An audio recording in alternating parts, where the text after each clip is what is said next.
Have you ever wondered why certain people or circumstances have this ability to influence you more than others do? Like, do you know some people who just know how to push your buttons and others can't seem to touch you? Hi, my name is Jason Stonehouse from The Calm and Confident Leader, where we help executives and professionals and leaders break free from anxiety and build authentic confidence. And in today's video, we're going to look at the different choices that we have when we're set off or impacted by certain people or by certain circumstances.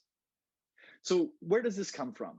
How does this happen that certain circumstances or people seem to totally throw us off and cause grief and pain and stress and anxiety in our lives? Well, I'll tell you why. It's that we've chosen to live as victims. We've chosen to live as victims.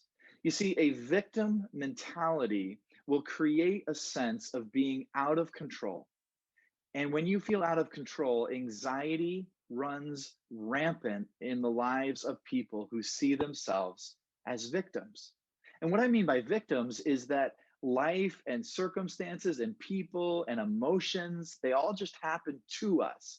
Then we have no control, we have no opportunity to change or impact those things. That's a victim mentality. And when you have a victim mentality, you feel completely out of control and anxiety tends to run rampant.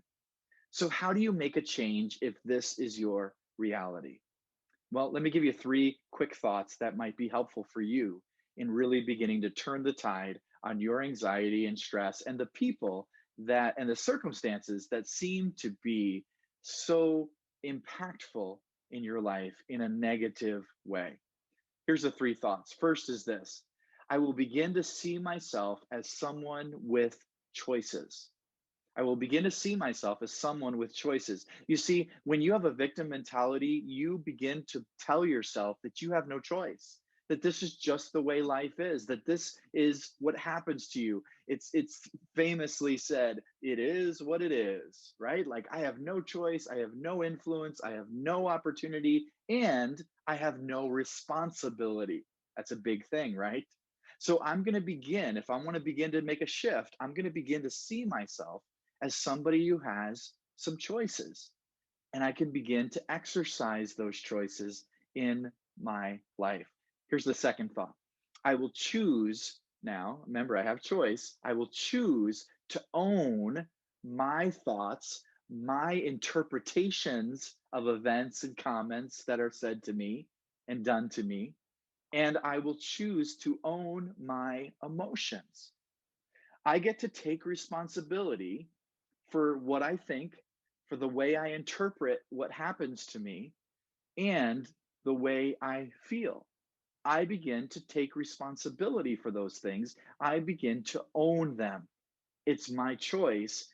It's not my choice how you choose to treat me. It's not my choice how you choose to say what you choose to say to me. It's not my choice what circumstances befall my life, but I do get to choose how I think about those things.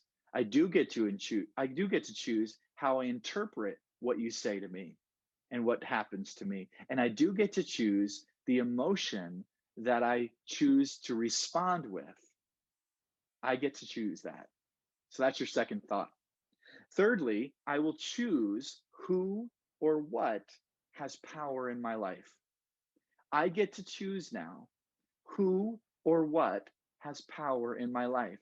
And I'll tell you, working with lots of different clients dealing with anxiety and stress and overwhelm, one of the biggest things that keeps coming up over and over again with a number of my students is this fact that we've given power to people or circumstances that those people or circumstances shouldn't have.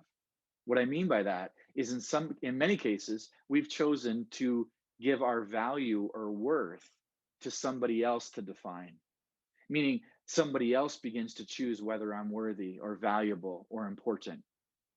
Or I get to, I've given over the power of a circumstance to define what my future will be. I've given it power over my future, or I've given it power over my present. And those, my friends, are dangerous choices that we make. And so, if you want to begin to see some change when it comes to anxiety, stress, and overwhelm, I have to choose who or what is going to have power in my life. So let me review. How do you make a change? If you're struggling with this victim mentality, number one is I'm going to begin to choose to see myself as someone with choices. I'm going to begin to see myself as someone who has choices. Number two, I'm going to choose now to own my thoughts, my interpretations, and my emotions. And number three, I will choose who or what has power in my life. If this video has been helpful, or if you'd like to learn more about how you can break free from anxiety, join us over at the Calm and Confident Leader. As always, like this video, share this video with others. This is Jason Stonehouse reminding you that life is a process. Don't do it alone.